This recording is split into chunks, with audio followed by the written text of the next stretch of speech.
The World Cup starts on Monday. Here are some facts to get you ready for the world's biggest sports tournament. Hi there, everyone. I'm Jeff, and this is Plain English lesson number 521 for Thursday, November 17th, 2022. That means we are getting close to the opening ceremonies of the World Cup next week. I will watch some of the games. If you've been listening long enough, you've heard my thoughts on the foolishness, waste, and corruption of the Olympics and the World Cup. I do try to put that out of my mind during the games themselves. So today, we'll get ready for the most watched sporting tournament in the world.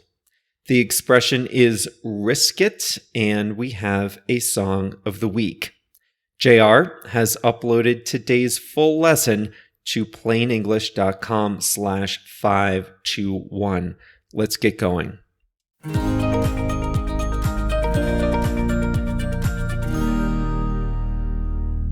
The World Cup is the most watched sporting tournament in the world. 32 country teams compete in a multi-round tournament every 4 years. This will be the 22nd World Cup.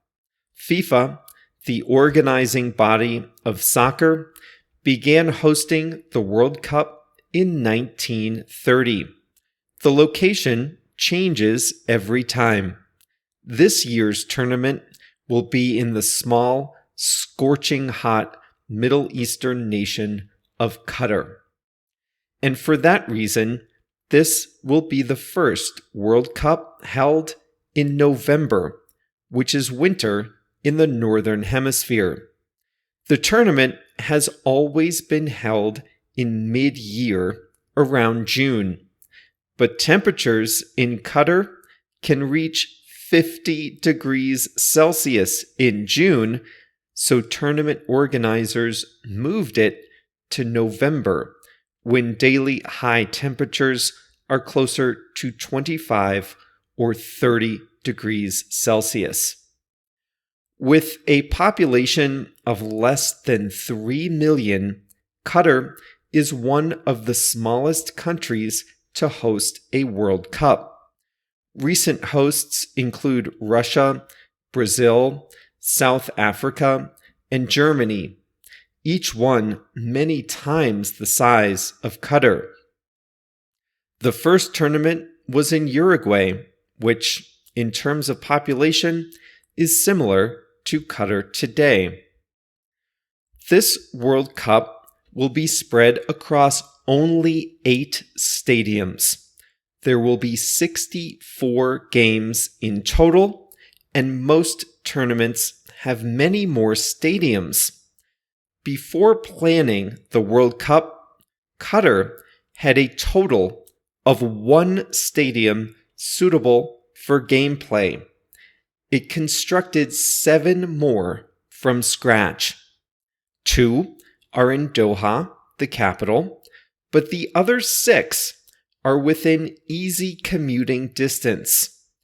One advantage to a small country host is that it's easy for visitors to get from one stadium to the next. All stadiums are within a 55-kilometer radius of Doha. These 7 new stadiums, by the way, are air-conditioned. Now, if you're picturing an enclosed stadium, that's not exactly right. Qatar is air conditioning stadiums with open roofs. To do this, they're creating a bubble of air that will be kept at 21 degrees Celsius. Fans and players will be in the bubble. An airflow system captures rising air, sucks it back down into the stadium, cools it with cold water, and blasts it out again at field level and in the stands. Sensors will adjust the cold air flow to account for seats in the sun and in the shade. If you're worried about the environmental impact of this, Qatar assures us the tournament will be carbon neutral. The air conditioning will be powered by a massive solar energy farm nearby. Qatar built a new metro system, 100 hotels, and several new roads in preparation for this 4-week event. Every World Cup has its own official ball. This one is by Adidas, and the design is called Al Rihla Pro, which means the journey in Arabic. Each squad will have 26 men. This has increased from 23 in the past. Video replay will be used again this year. A new system will help referees make offsides calls faster. The system includes 12 cameras that track the ball and all players. Going into the tournament, Brazil has the best odds to win, followed by France, England, and Argentina. 4-time winner Italy failed to qualify this year. Qatar's national team will be playing. They qualified as host country.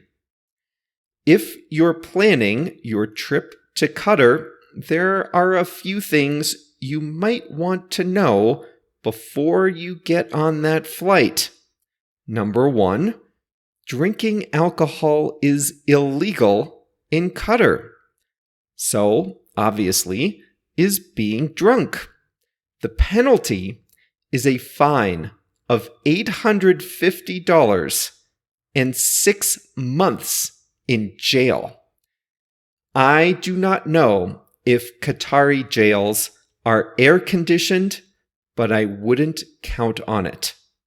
There will be no alcohol served at the stadiums, but the Qatari government will set up designated areas where fans can legally consume alcohol.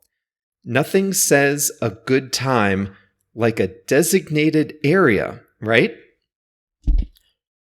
Promoting same-sex relationships is illegal in Qatar. Some hotels on FIFA's recommended list were refusing to accept reservations from same-sex couples, but they were later reprimanded. The government will not be setting up designated areas where free speech on same-sex relationships is allowed. However, they have graciously promised not to arrest same-sex couples for holding hands. I still wouldn't risk it.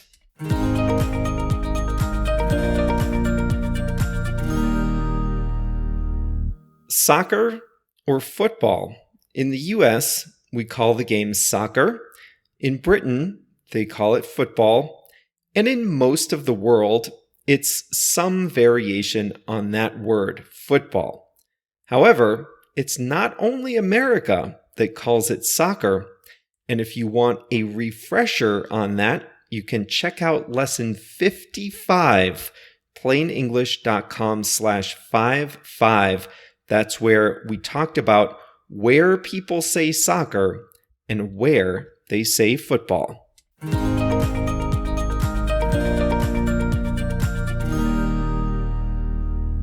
Today's expression is risk it. That simply means to take the risk or to do a risky thing. We often use risk it when the context is already known in the sentence. So, for example, if you leave your house and you look up at the sky and it's getting cloudy, you might want to bring an umbrella. There's a chance it will rain, and if it rains, you'll get wet. but you might decide to risk it. You might decide to take the risk and go out without your umbrella.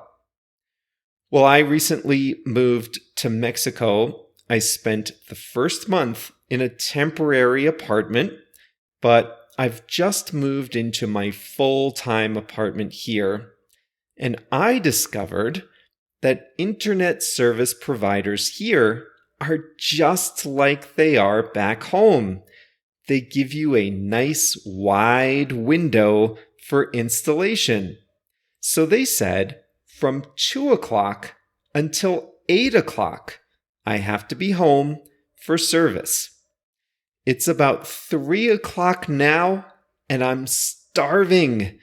Should I go out and get some lunch? Should I risk it? Should I take the risk of going out and missing the installation crew? I'm not going to risk it. This is too important. I have a little bit of food. I don't think it adds up to lunch, but I do have a little bit of food in my brand new refrigerator. I'm not going to risk it. I'm not going to take the risk of going out for lunch and missing my internet installation. Some things are just too important, right? If you are a same-sex couple, and if you are a football fan, and if you are traveling to the World Cup, then the government of Qatar has a message for you. Yes, ordinarily, you would be arrested and put in jail for things like holding hands, kissing, displaying a rainbow flag, or advocating for LGBT rights. But during the World Cup, you will not be arrested for such things. See how nice they are? And right at the end of the lesson, I said, I still wouldn't risk it. Why wouldn't I risk it? I'm not totally sure that this message has gotten all the way down to every police officer in Qatar. I would not want to be in a Qatari jail for a public display of affection. I just would not risk it. You can say, let's not risk it, or I don't think we should risk it, if you want to convince someone not to take the risk. Imagine you're going on an international flight and you have a flight connection in your destination country. The airline suggests a connection of an hour. Should you risk it? Well, what are we risking here? Well, when you land, you might have to go through immigration. It's not like connecting a flight inside your own country. You also might have to collect your bags, put them through security again. So the airline puts you on a flight with an hour-long connection. But should you risk it? If you're debating this with your friends or family, you might say, let's not risk it. That means let's not take this risk. Let's book a flight with a longer connection.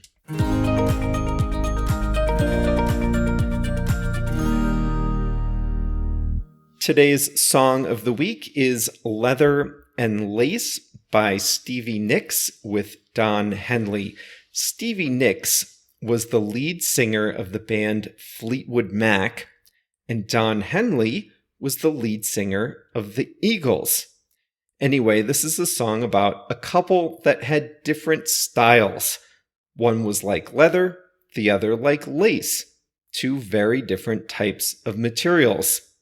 And this was somewhat autobiographical, since Stevie Nicks and Don Henley were a couple for a while. Well, a couple of you have asked, I don't think I can do extra episodes about the World Cup this time. 4 years ago, I added an extra episode in the middle of the week with the latest news from the tournament, but since then, each lesson has gotten a lot more complicated, and I have to prepare them too far in advance.